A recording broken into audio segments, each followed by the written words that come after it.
अकलूज नगर परिषद सार्वत्रिक निवडणूक 2025 2 डिसेंबर रोजी अकलूज नगर परिषद सार्वत्रिक निवडणुकीचे मतदान झाले.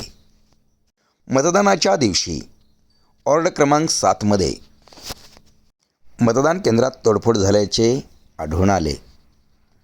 अकलूज नगर परिषद सार्वत्रिक निवडणूक 2025च्या 26 उमेदवारांचे भविष्य मतदार पेढीत बंद. अकलूज नगर परिषदेचा नगराध्यक्ष कोण? मतदान मोजणीची आतुरता. मोहिते पाटलांच्या गडात रामराज्य येणार का गड कायम राहणार याकडे सर्वांचे लक्ष. MK न्यूजने केलेला वार्तालाप.